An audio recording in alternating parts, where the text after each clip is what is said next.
What is up, all of my beautiful freaking people? Welcome back to another episode of FML Talk. Today, we are diving in to another episode of All the Fucking Questions. We took all of the questions you submitted in the Facebook group, on the social media posts, and we are going to answer them all. So sit back, grab a drink, and welcome to FML Talk. Oh my God. Wait, how old was the other girl? 19. Can you believe that shit? Hey, this is Gabrielle Stone. Good book. He did what? 48 hours? What a dick. Yeah, but have you seen all the photos on our Instagram? And this is FML Talk. Oh, no, she didn't. And today I'd like to welcome back my producer, best friend, and all around amazing woman, Miss Jacqueline. Hello, everybody. I just want to say that we're both wearing mom jeans today. We are. And they're epic mom jeans. Never in my life would I have predicted this moment. You know, first of all, they're coming back in style. Not that I keep up with styles, but secondly, you walked in and I was like, oh my God, I have my mom jeans on too. But also I feel like I can breathe. I've been wearing skinny jeans for like the past 15 years. Yeah, it's nice to have a little bit of like wiggle room and, you know, not have my body flop over my jeans when I sit down. It's a good situation. And here we are. Welcome to FML Talk, everybody. So if you guys are part of the subscription, you have heard Jackie come on and co-host with me quite a bit on the minis. If you are not, I don't really know what the fuck you're doing with your life, but, you know, to each their own. And we're going to dive into episode 2 of All the Fucking Questions. All the motherfucking questions. And we've put them all in this little bowl that we have. I wonder if you can hear the shake that she just did. And we're just going to dive in. I don't know. You didn't prep me for this. I didn't prep for this. I copied them all down like 2 weeks ago and wrote them down. So we're all both going in blind. Anxiety. Do you... Starting off great, guys. We're starting off great. Do you ever want to give up healing and crawl into a hole? Every day of my life. No. Right. Of course. I think everybody has those moments. Look, guys, healing isn't linear. You're never going to just be on the fucking up and up trajectory. There's going to be times where you're like leaping and bounding ahead and times where you're like, fuck, I just want to crawl in bed and not move. But also, I don't know how to say this in the right way, but crawling into a hole is sometimes beneficial to me. I agree. Because it's like this little confined space that I can think through all my thoughts without any noise. Sometimes I crawl into the closet and just sit there. Do you really? I really do. I crawl into my bed. I don't know if I crawl into my closet unless I'm recording a podcast. I do. It's like a nice little break. Or like the people that I do this a lot where like you park and then you just sit in your car for like 20 minutes. Oh, I do that. I think everyone does that. It's just a nice little like decompressing zone. Yeah, it's okay to crawl into a small space. Yeah. And I think also you have to remember that when you're on your healing journey, you know, there's times where you'll feel like you're on top of the world and times where you'll feel like you want to just throw your hands up and give up. And both of those are valid and both of those are okay. And both of those are going to happen and to be expected. But also crawling into a hole doesn't mean that you're giving up. Correct. Because you're eventually going to have to get out of the hole. Right. Crawl in a hole, cry about it, eat some ice cream, drink some wine, and then get the fuck up and boss up and do it tomorrow. Dun, dun, dun. Okay. Number 2. Next question. We have a lot of these. If your book went to the big screen, which actress would you want to play you? Oh, I get asked this a lot in interviews. And there's so many different ways that this could go. So I guess we'll just name a few. And I'll get your opinion on this too. I'm a big Kaylee Cuoco fan. I think she would be freaking awesome after I saw Flight Attendant. And she did like drama and comedy in that. Dakota Fanning, I love. Which is an unconventional choice. But I like that because it sort of grounds you a little bit more than you already are to like the people that don't know you. Because Dakota Fanning is a very like relatable kind of like. She's just a fucking awesome actress. She's an actress, an awesome actress, but also she's just kind of like the every girl. Yeah. and then and you don't feel intimidated, and you don't feel like. What are you saying? I'm intimidating? Yes. The fuck? She said yes. She is. You are, but also like. It's really easy to misconstrue this journey as like, and you've seen the reviews, like, oh, poor little rich girl. Right. So like the fact that like if you were to get an every girl, like an every girl's girl or an every guy's girl or whatever on the screen, it evens the playing field out so that you don't get people saying, oh my God, poor little rich girl. You know? It's so interesting, different perspectives, because I view myself as an every girl's girl. I don't think I'm like above average in any sense of the word. But you're incorrect. Well, okay. But you're fucking wrong. Okay, great. Good to know. I think that Jennifer Lawrence would be a good match for you. I've gotten compared to Jennifer Lawrence a lot just because I have that tomboy vibe. So I would second that choice. And she's fucking funny. Like she's got that dry sense of humor that I have. Anybody that has that, I'm voting for. Next question. If your life was ending, what are the 3 more important things you would want to be carried on and for everyone to never forget? Oh, that's a good one. It's heavy, man. Okay.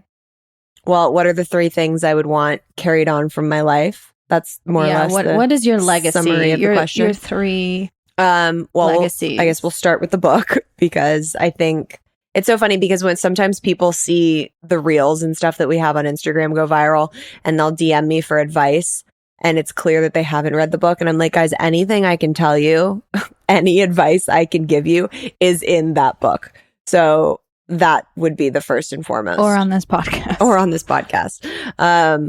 But yeah, that for sure. Number 1. God, this is like tough, because I feel like there's so much I haven't done in my life yet that would be in that category. But I guess the question is, if your life is like ending tomorrow, your mom jeans? My mom jeans. Is that what you want to leave behind? Yes. No, I guess I would just want to leave behind, my essence of really empowering people and trying to help others heal by speaking out on the stuff that I've gone through. I would definitely leave my dogs to someone, because fuck, they're the best thing I've ever done. I don't have kids, so I'm like, my dogs are my pride and joy. Your dogs are your legacy. I don't know. What would you leave? Probably the idea that anything is possible. If you look at my life track record, I've been told constantly, this can't be done, this can't be done, this can't be done. And then I miraculously am able to do it. Right. So the way of life of being told you can't and then just fucking doing it anyways. That's a good one. I have a disregard for the rules quite often.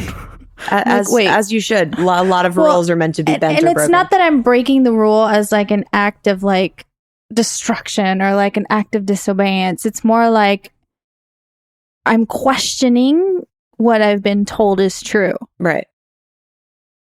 And if my logic can lead me to a different solution, then I'm going to do it regardless of you saying that it can't be done. As you should. And that's what I would want to leave behind. That's a great answer. Okay. I dig it. Next question. Ooh, that's a long one. Was Javier a narcissist too? He showed some traits, but not sure if he would classify as one. Oh. Well, I'll answer this on my end, and then you can answer this on your end. Because I think the last question episode we did, you were in the middle of reading Eat, Pray, FML, because even though she's been by my side through this whole fucking thing, she took 2 years to read the actual goddamn book, and now you finished it, and I think your perception has changed. But let's start with me. It's so difficult, because if you look at certain things on paper, then I can see why people might infer that. I've also had really close friends of mine, while I was going through the situation, flat out tell me that. And I fought it very, very hard. it's still hard for me to put him in that category because of, I don't know if it's because I know him or because of the time we spent together, but I think there are parts of his personality that have narcissistic traits. I do not think that he is a narcissist, and I do not think that many of the things he does are done maliciously. I guess that's how I would answer that question. I think that he's a narcissist trying not to be a narcissist.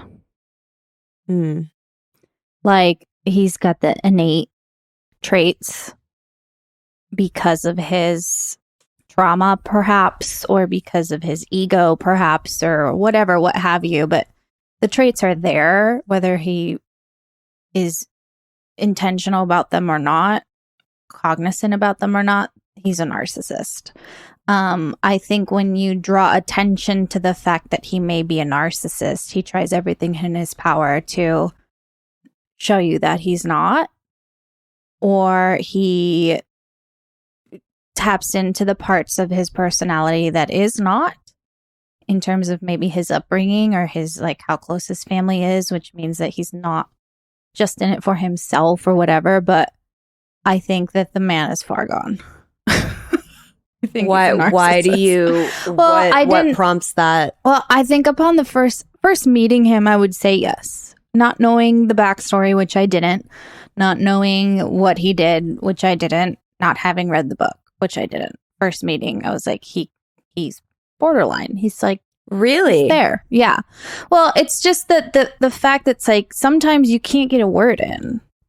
Sometimes he just wanted to talk about himself, or he would cut you off and want to talk about something about you that he was involved in, or like, there was a lot of like interruption and a lot of like showiness. Interesting. To his, which doesn't necessarily mean narcissist. It could just mean that he has a big ego because he's an actor and that's what actors do, you know, but there's definitely something there that I was like, you're drawing attention to you being the center of the room, possibly because of insecurity. And then as time went on, like, this will be mentioned in the second book, but that dinner that we had when he was talking about that thing, and I was like, dude, what the fuck's wrong with you? Like, that is an innate narcissism.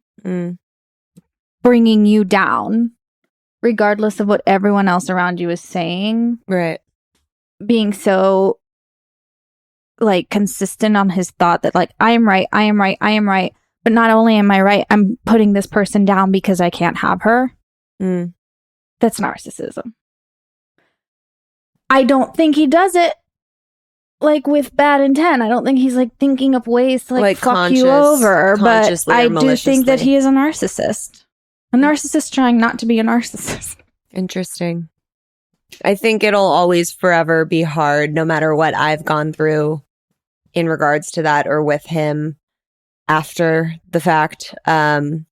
It'll always be hard for me to categorize him as that, simply because my experience with a narcissist was so gnarly with my ex-husband that to put him in that category is like, doesn't make sense to my brain. Your ex-husband is sociopathic. I think there's a difference between being a narcissist and being a sociopath. Your ex-husband is a sociopath. Fair enough. Moving on.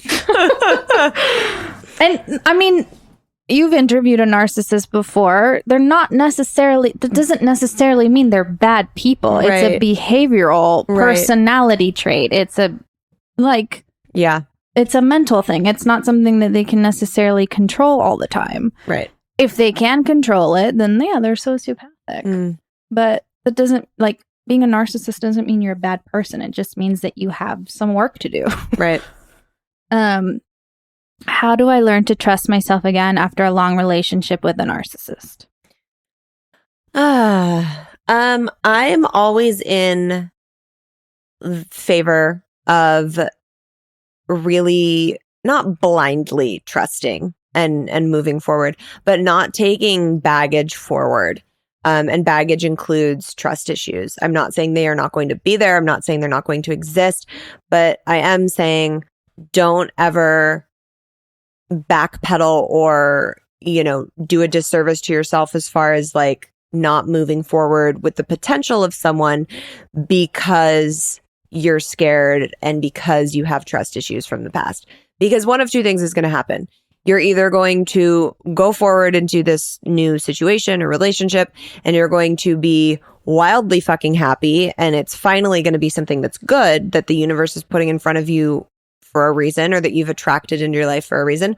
Or, as I burp, or you're going to really learn a big fucking lesson and it's going to be something that you needed to go through an experience you needed to have.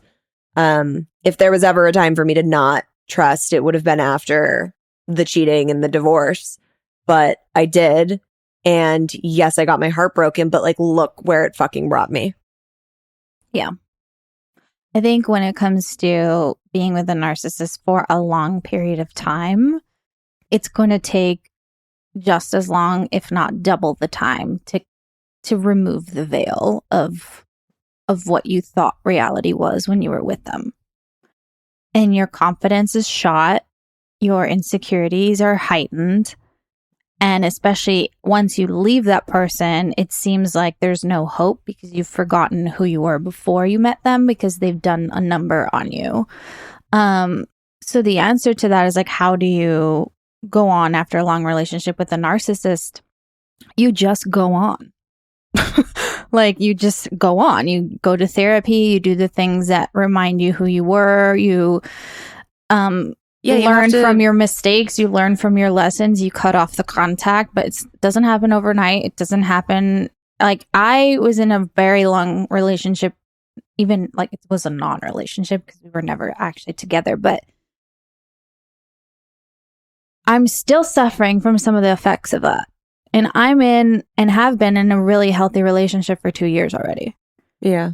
I'm still fucking like looking in the mirror and like worthless piece of shit, And that was not who I was before I met that person, but that person fucking worked me. And it takes a long fucking time. And part of that is doing the work and doing, like you said, doing the therapy and doing the self-love.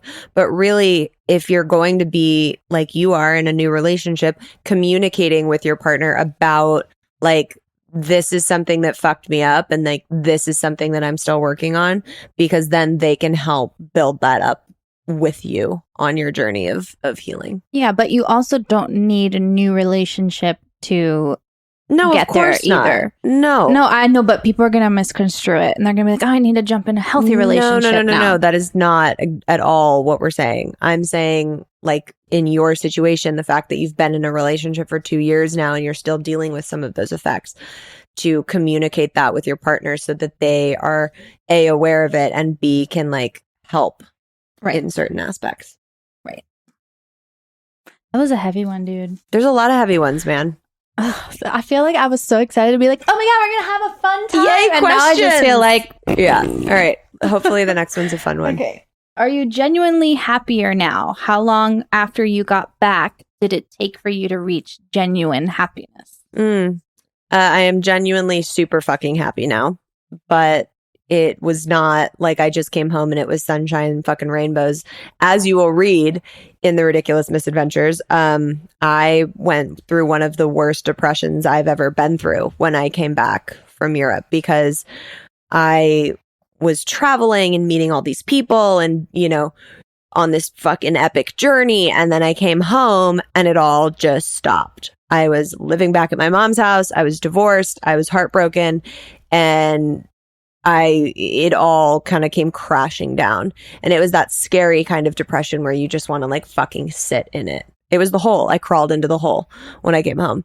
And it probably took a solid 3 to 4 months for me to really, truly start feeling like myself again. And that has just continued over time as I've like stayed true to doing my self-love cocktail and like really taking care of myself and my mental health. And, there's days where it's not great, but like genuinely, yes, I am very, very happy now, more so than I have ever been.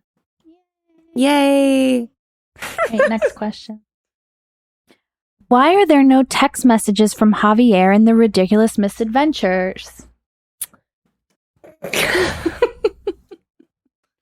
Oh, fuck me. Well, She doesn't want to get sued. So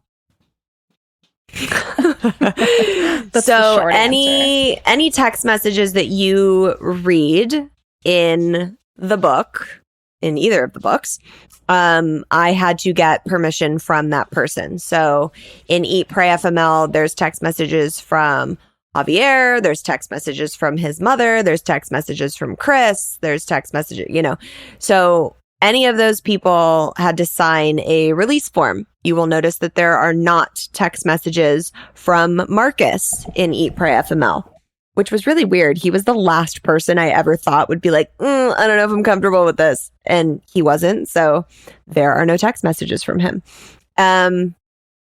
If there are not text messages in the Ridiculous Misadventures from a particular person, it is because I asked for permission and got an absolutely fucking not. They said no.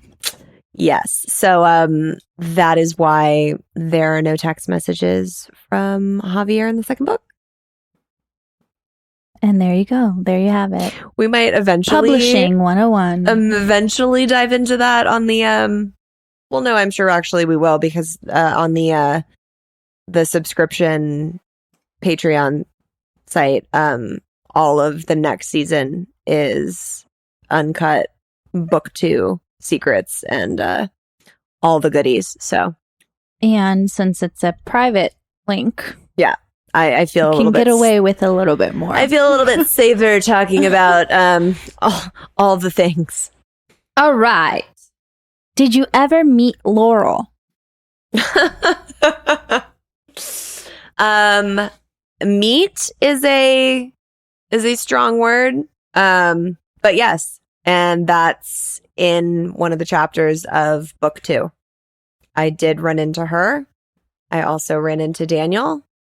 It was like a scene out of a fucking movie. And there's also a chapter that didn't make that cut that she's involved in that will end up on the subscription site as well. So if you're not on the subscription, again, what the fuck are you doing with your life? Just saying, you're missing all the good shit there. All right, next one. If you could go back and do the solo trip without the Javier heartbreak, that's a hard thing to say. Would you do it? No. 100% no. I mean, I will go on a solo trip without the heartbreak, absolutely. Again, and in the future. But that particular one, no, because the heartbreak was what broke me open so badly to then grow and heal exponentially. And I would not change anything about the divorce or Javier or the heartbreak or the trip or any of it, because I am so fucking happy with where I ended up now. Who is someone you would love to have on FML Talk and why? Ooh, that's a fun one. I would like the entire cast of Manifest on FML Talk. Oh my God. And we know what Jackie's binging right now. I am obsessed with that show. I am so glad that Netflix picked it up. So thank you, Netflix, for not making me really sad and leaving the answers unanswered. Oh my God. I have a good one. This is also because I'm binging Grey's Anatomy right now, but she's also just a fucking badass woman. I would love to have Ellen Pompeo on. She's rad, dude. She gives zero fucks. She's so outspoken. She has, fought for a lot of different, equality and women in the workplace and equal pay. And I just think she's freaking awesome. She plays more, I don't know if vanilla is the right word, characters, but she's so not like the characters she plays on TV. She's very like fucking Boston and like doesn't give a shit. I think she would be fun to come on. Right. Yeah. I also think that AJ McLean should be on the show. Oh, interesting. Mostly because I want to sing I Want It That Way with him live on the show. I love that you're having none of these are like actually good answers. They're just like Jackie's, this is Jackie's fantasy world. I am sorry you are not a part of it. Oh my God. That's too funny. I would actually I would like to have some more cool men on the show. No, but AJ McLean is good because he's been through he's a lot. His shit, and he's got a show called Pretty Messed Up, and yep, agreed. Sort of is in line with Fuck My Life. So. Totally. That's a good one. All right. Next question. What is your scariest moment when you were solo traveling, and how did you handle it?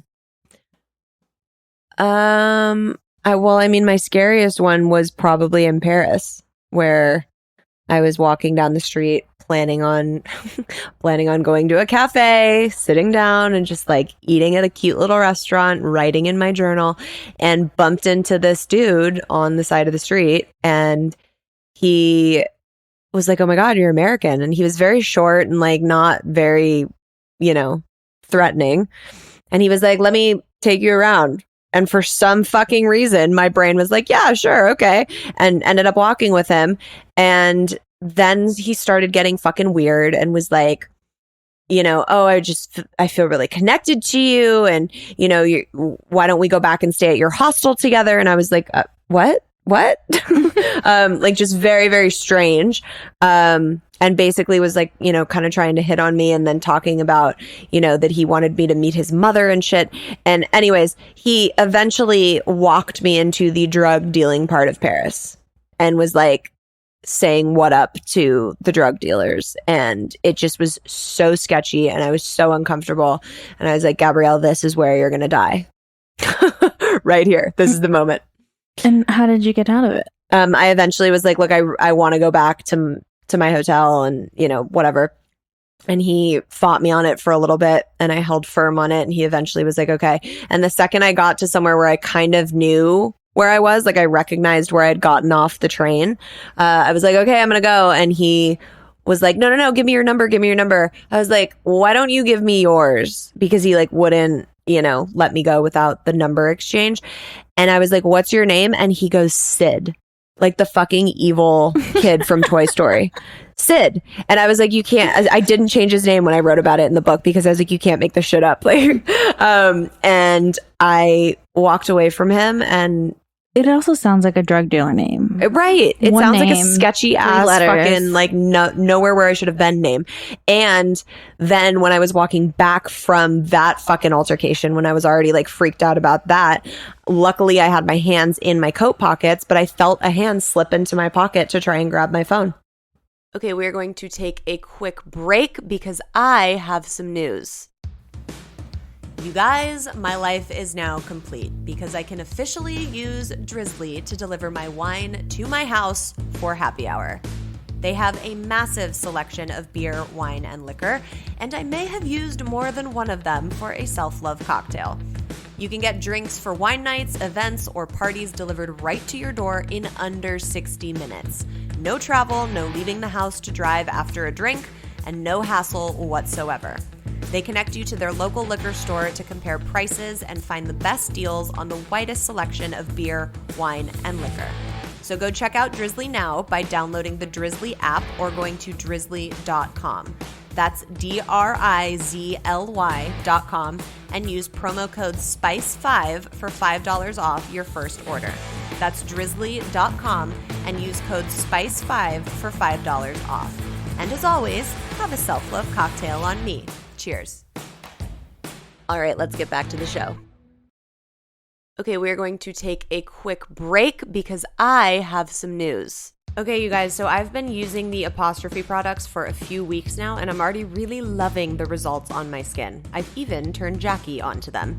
The whole process is really freaking cool. You sign on to their website that is all science-backed oral and topical medications that are clinically proven to help clear acne. They connect you with a board-certified dermatologist who creates a totally customized treatment plan unique for your skin. You take a quiz, upload photos, and voila, your personal dermatologist goes to work. I'm using products for wrinkle and fine line prevention, but it's amazing how many different customizable options there are for your needs. We, of course, have a special deal for you guys. You'll save $15 off your first visit with a board-certified dermatologist at apostrophe.com/FML Talk. The code is only available to my listeners, and to get started, you go to apostrophe.com/FML Talk and click Begin Visit, then use our code FML Talk at sign up, and you'll get $15 off your first visit. That's apostrophe.com/FML Talk, and use code FML Talk to get your dermatology visit and save $15. Thank you to Apostrophe for giving my FMLers a chance to get in on your awesome products and for sponsoring this podcast. All right, let's get back to the show. Y'all, Paris is sketch as fuck. Yeah, that was my only moment, though. Every other moment, like, there hasn't been on either of my solo trips, there hasn't been a moment where I was like, this is scary as fuck.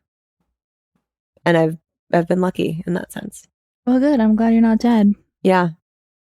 I had my guardian angels watching out for me that day with Sid. How do you find your purpose on this earth without comparing where you are to others your age? Oh, can I answer this? Yes, one? go. Okay, so I have started reading up on Buddhism. And the reason I was drawn to it, because I was raised Catholic, and I was like, guilt can't be the thing. Like, life is not about guilt. There's something else out there. So I read this book called The Art of Happiness, which was written by the Dalai Lama. And it opened my eyes to redefine the word purpose. Up till now, for me, purpose has been like, I have to leave meaning in the world, right? I have to have some sort of calling or some sort of something that's leading me to something, and there must be a reason for all of it. But the book just defines purpose for living as happiness. Like, your purpose for living is to find happiness. Once you simplify it like that, it opens up your mind to being much more receptive and much more open to all the possibilities that come your way.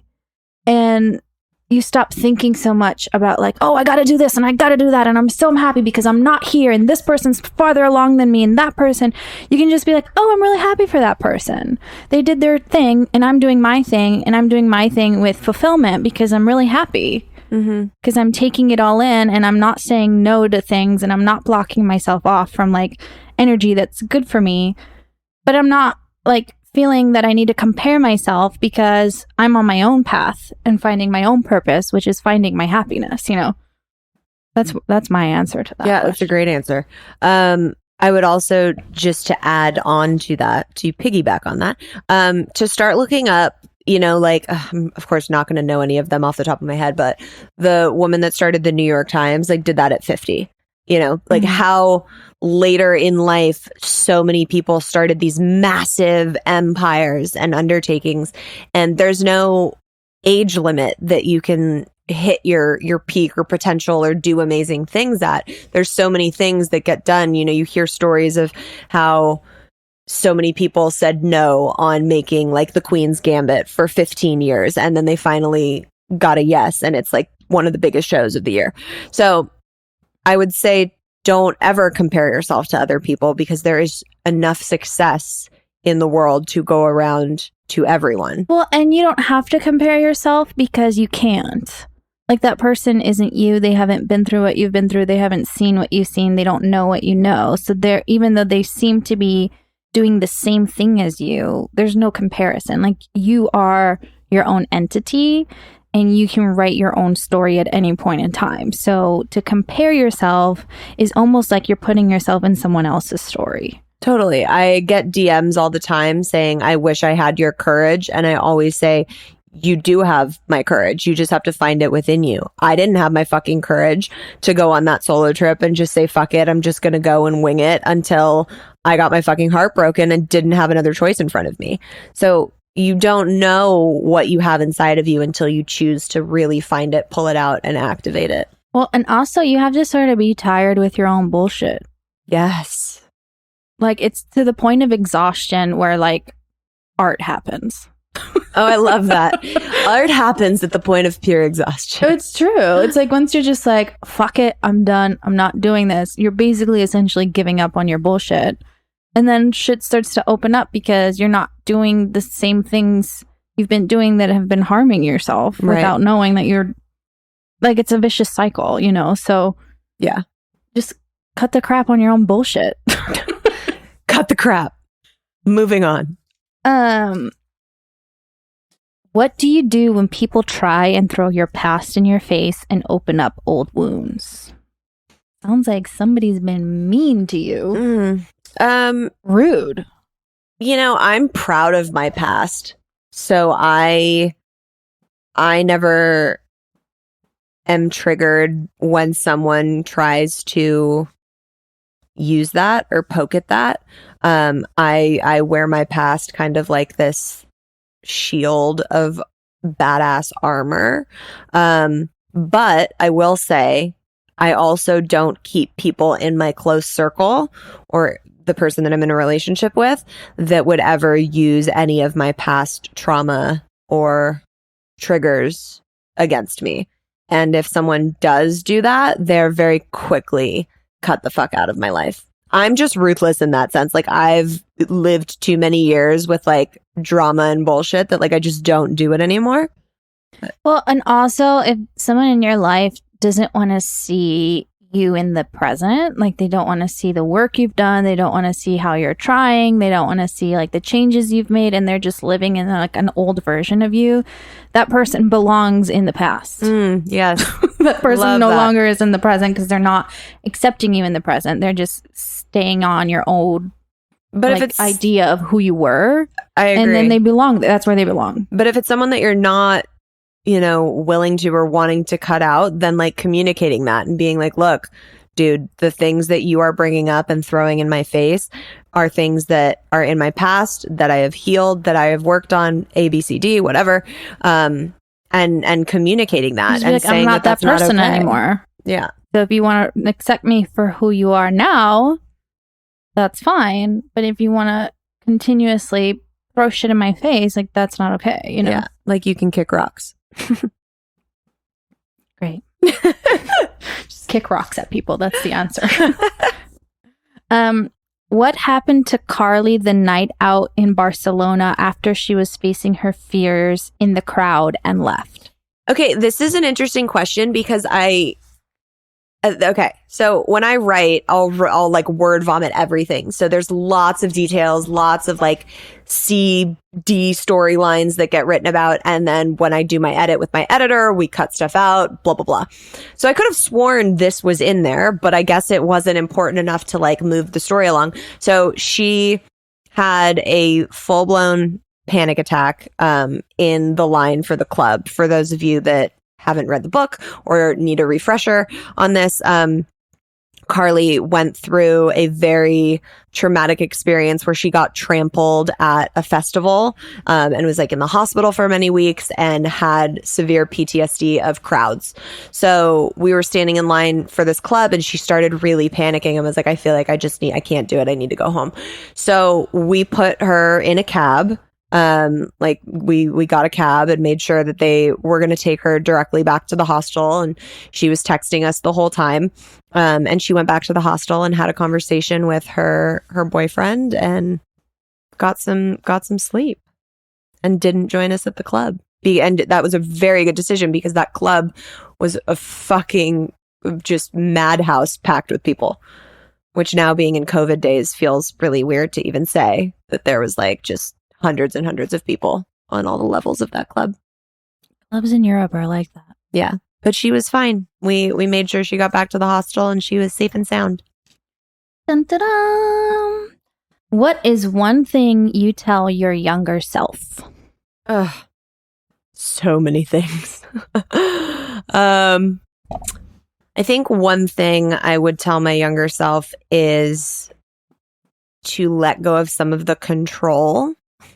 Although, let's be real, I feel like I would tell myself that now. But to let go of some of the control because it's all going to happen the way that it's supposed to happen. And to just kind of ride the wave and enjoy it a little more instead of, trying to control it, which then creates anxiety around different things. And to not take life so seriously, especially when I was young. I mean, because, you know, like when you're going through a breakup or something drastic when you're younger, you think the fucking sky is falling. And now we as adults look back and we're like, okay, you're never going to give a shit about that in like a year. It's fine. What would you tell your younger self? Sit down. Don't do that. What? Sit down. Don't do that. What do you mean? Like, don't do that. I was a very curious child. Well, okay, but and you can't like, say that about everything. I want to try this. And no, I would say that for most things. Don't do that. Because a lot of things shaped me, but a lot of things were like unnecessary. Like I could have avoided, didn't really play a huge factor in my trajectory, in my journey. They just like shaped my personality. Well, but where would your personality be then? A lot more open, probably. Oh, okay. Well, like give me like an example of one of the things that you'd be like, sit down, don't do that too. Probably going to grad school. Oh, interesting. It didn't make that huge of a difference in my life now. Yes, I have like MFA on my resume, but like for acting, not necessary. Right. Doesn't need to be there. Right. And then for any other job, they're like, oh, an MFA in acting, that's useless. So, and then my grad school experience cost me so much fucking pain, like the worst 2 years of my life, hands down. Oh, that sucks. And I had a lot of loss. That accident happened while I was in grad school. I was hospitalized when I was in grad school. My confidence, everything that I built up in like my high school and college years shot to hell. Sit down, don't do that is what I would have told myself. So, but why did you think like, oh, I have to go to grad school in the first place? Like, because I felt like I didn't know enough. Like I felt like I needed to know more. When in reality, for what we do now, experience teaches you more than sitting in a classroom. Right.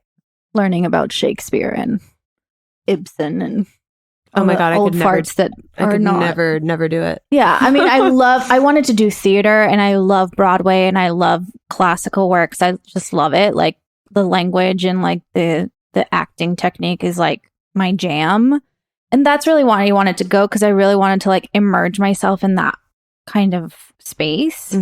But the price I had to pay, not worth it. Right. And I'm not talking like money, which is also a price I had to pay, but like in terms of like what you my soul, right? Not worth it. Sit down, don't do that. Sit down, don't do that. Okay. Fair enough. Can you please give me some good books? Nothing compares after FML. Oh. Okay. I'll give you the books that I always recommend when people DM me asking this. And they're random. They're not necessarily books like FML. They're just different books that I have loved over the years. The first one, which I guess is like if you're looking for something that's got like the FML style, this is the one I would recommend. It's called It's Not Okay by Andy Dorfman. She was one of the Bachelorettes. We all know how I love my reality TV. But it's a great book if you're, dealing with some heartbreak or trying to get over a relationship. It's a good one. I enjoyed it. I also love, and people are always like very confused by this answer, Jenna Jameson's How to Make Love Like a Porn Star. It's not what it sounds like. Or maybe it is a little, but it's her memoir and it's like fucking 650 pages. It's insane. It's like a Harry Potter book, but it's so good. I read it in 3 days. It's just fascinating. And I really enjoyed it and got a lot out of it. Another really good one that I read recently in the last year is Donald Miller's Scary Close. And that's a really good one for any person to read if you're, in any relationship dynamic, whether that's a actual significant other relationship or, you have struggling with a mother-daughter or brother-sister, whatever, friendships. It's just a good book to read to realize some things about yourself. And then the last one that I always recommend is Bright Light by Dee Wallace, who is my mama. Not just recommending it because she's my mom. She is also a brilliant world-renowned healer. And that book is a very easy breezy read. And it's kind of like Eat, Pray, FML in the sense where it's her life story, but she integrates how she found her healing work and how it's healed herself and changed her life. So it's self-help, but you're reading like a fun story while you're getting all the help. Cool. Yeah. Do you have any good ones? Well, there's a classic, which sounds really cliche, but honestly, it changed my perspective on dating, which is Men Are From Mars and Women Are From Venus. It's a little outdated because the world now is just like cancel culture and like all this stuff and feminism and like all of that stuff, which is great. But like, it gives you a perspective of like the male mind versus the female mind and why things don't translate and why there's always like reasons for miscommunication or like misunderstandings. And like, it's just innate in our programming, which caused me to like look at things a little bit differently in relationships. And like learning to say, instead of saying, I don't like when you do this, all a guy hears is like attack, like I'm doing something wrong, I'm in the wrong, versus instead of saying, I don't like when you do this, saying, it makes me really happy when you do the opposite of what doesn't make you happy. So the positive speaking, then he hears, oh, good, I did good.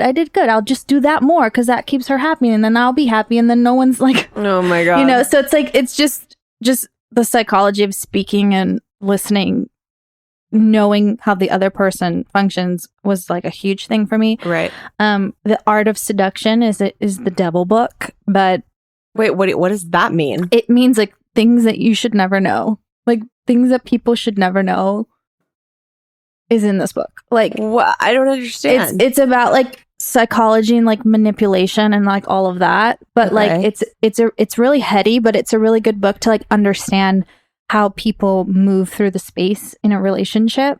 So like based on their seduction style. So like you could have someone that is like plays coy and is really naive and like that's their seduction and they attract a certain type of person because that's their seduction style. Interesting. If you change your seduction style, you attract a different type of person. So it was just interesting. It's really heady and you have to like be ready to sit down and read a lot, but like that was a really good book for me.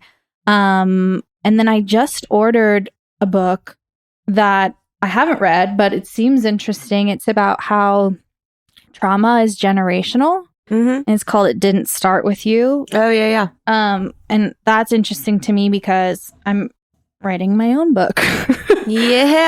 About that sort of idea where things that you have no control of that happened in your family history is passed down to you and how to break the cycle of that. So that could be interesting. I haven't read it yet, though. Which is a huge thing. I mean, my mom does a lot of work around that with her clients when we come in with stuff that's not even ours that we have to then deal with. And then if you want like a really fun one, Why Men Love Bitches. That's a great fucking title. That's a great fucking title. So yeah, those are my... Love it. That was a good list. I hope you guys all wrote that down. All right. What? Who's Javier? Oh my God. Did someone really? It says who's Javier. Can you imagine if I was just like, da-da-da-da, and like said, just answered the fucking question and then we just continued on like it was no big thing? Yeah. Don't do it. Look at you. Is that a cue? Is that my cue? Oh my God. No, that's who's not Javier? the cue. Javier is a Latin man. But I will say, guys, that, you know, I get so many DMs. I've even had people tag certain individuals and things. I've had some of Javier's friends get messages. So like there's people that really like don't respect boundaries. Like it's one thing if you want to ask me because then I can just not answer you. But like to try and find people and DM them, like that's crossing a line to me. But there's a reason that I will never publicly say who Daniel or Javier is because it's A, not my place to reveal that, and B, they don't, they're characters in my story at this point, you know? They're not people that I need to put an identity to. And, you know, it's just classier. Let's take the classy road. I will say, however, that if God willing, Pray FML does turn into some sort of movie or TV show or something, I know exactly who should play him. Oh my God. And it should be the guy from Manifest. Oh my God, you and Manifest, girl. He's like the Cuban version of him. Oh my God. I don't know him personally, but like on Manifest, like I could see him playing him. Oh my God. All right, well, we'll circle back to that. Favorite thing you and Tay have done together? Oh God, there's like a lot. Our favorite like thing to do when we don't have anything to do is sit and binge watch Grey's Anatomy and just not get out of bed and have him rub my head. But the favorite thing that we've done together, we've gone on some pretty awesome trips. We've had some great Hawaii trips. Mammoth last September 4th we went to Mammoth and it was pretty freaking magical. It was just me and him and it was the two dogs because we didn't have Franklin at that point. It was just Charles Bronson and Finnegan, and that was a really, really special trip.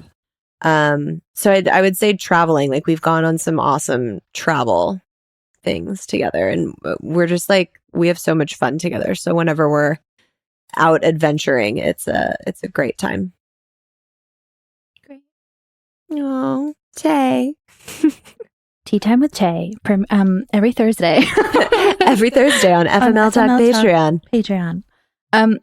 Who is the person that you can call and just vent or bitch to? She's sitting right next to me right now. Hi, everybody. Yeah, you would probably be the number one person in that because most of the things that I have to vent or bitch about relate in some way to work. And I not only am friends with you, I work with you. So like it wouldn't make sense for me to call like Jenna or Sarah and bitch to them about work, you know? Yeah. And also like I get real riled up and that makes it fun. Yeah. Sure. I mean, who are we going? Who are we beating up? Who's this? Ooh, she's Cuban. I love it. All right. The very last one. Are you ready? That's like a fucking paragraph. It is a paragraph. Are you ready though? I don't know. Are you ready for the last question? All right, hit me with it. When you went through everything and started seeing clearly, did you have days where you felt lost? And if so, what did you do?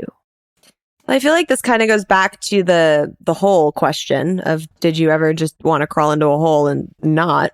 But yeah, I mean, there were days clearly on that Europe trip that I wrote about where I was just like, I don't know what I'm doing. I don't know where I'm going. There were so many different elements at play. Like I'm now getting a divorce and I'm getting these like awful threatening emails from my, at the time, husband's attorney. And I'm dealing with this heartbreak with this person that I thought I was going to have a future with. And I'm scared as shit because I'm fucking across the world by myself. There was a lot at play there that was, if you were spacing it out as far as like positive and negative, that was on the negative side. But there were so many things that overshadowed all of that made it so worth it. So I think there's always going to be moments when you're healing where you feel lost or don't know what the next step is. And for me personally, the way that I moved through those moments, which there were many of, was trusting in the universe and just knowing that like I was going to jump inevitably and it was going to catch me, or I was going to learn how to fucking fly. So one of the two. Or both. But I think that's a totally normal thing for people to feel lost or confused when they're on different healing journeys. And I most definitely felt that many times. I feel like that's life though. Yeah. I mean, I go through that every week. Are born to be lost and confused until you die. Wait, what did you just say? Like it's a process, right? Like you are alive, and then you're like, what the fuck is this place? And then you find your way, and then you grow up, and then you're like, what the fuck is this place? And then you find your way, and then you grow up some more, and you're like, what the fuck is this place? And you find your way, and then you're pretty grown, but then you're like, oh, did I misstep somewhere? Should I go back? Who's in my corner? Who's not in my corner? Which way do I go? Like, everyone's just lost and confused all the time. Right. But it's like finding the path that makes you feel good. Well, or finding the joy in not knowing. The happiness of like not knowing and just being like, well, I'm going to be lost and confused because that's life. And so let me just live it up with what I got. I think and also if you replace the words lost and confused with like adventuring and unknowing, spin it or like discovering. Like instead of lost, it's like, you're not lost. You know where you are. Everyone else is lost. Like, and like confused, just be like, anything's possible. Yeah, no, but seriously, because that's what it is. That's what life is. It's a bunch of like, well, you want to go left or you want to go right? You want to go up or you want to go down? And like, what's going to lead me here? And what's around this fucking corner? And what's behind door number 3? Curiosity. Yeah. And I think that's like the beauty in life. And when we cannot be afraid of that and embrace that and just fucking like free fall and know that it's going to end up either teaching us something or making us happy or leading us to where we should be, then like we're fucking doing okay, you know? Everything's fine, guys. I'm fine. Everything's here. Fine. We're fine. We're fine. And on that note, those are all the questions we have for today. That's it. That's the end. Thank you guys so much for submitting them. I feel like there was some better variety that wasn't There's a lot more deep. Yes. Normally we get like the regular questions. Those were a fun variety. These were good. All right. I'm going to take us out now. Okay. Take us out. Next week, you guys, I have an episode for you that a lot of people have been requesting. We talk a lot about narcissists on this show, but it's usually in the dynamic of a relationship. And I get a lot of DMs with people saying, what if it's a family member that you can't just cut out of your life? And how do you deal with that? So my good friend, Maria Breeze, is coming on FML Talk to share with you what it's been like for her to have a narcissistic father. I was so excited when she agreed to come on and do this. Maria is an actress and producer and all around just a badass fucking female. And I am so excited that she is going to come on and share with you guys her journey on how she has dealt with having a narcissist in the family. As always, make sure you are subscribed so you never miss an episode. Keep up with us on Instagram at FML Talk Podcast. I hope you guys are all enjoying The Ridiculous Misadventures of a Single Girl. If you want signed copies of that or Eat Pray FML, and all the merch is on the website at eatprayfml.com. And if you want to join the subscription that we have been talking about, where all the good behind the scenes stuff is, you can go to patreon.com/FML Talk. Until next week, y'all, have a self-love cocktail on me. Cheers.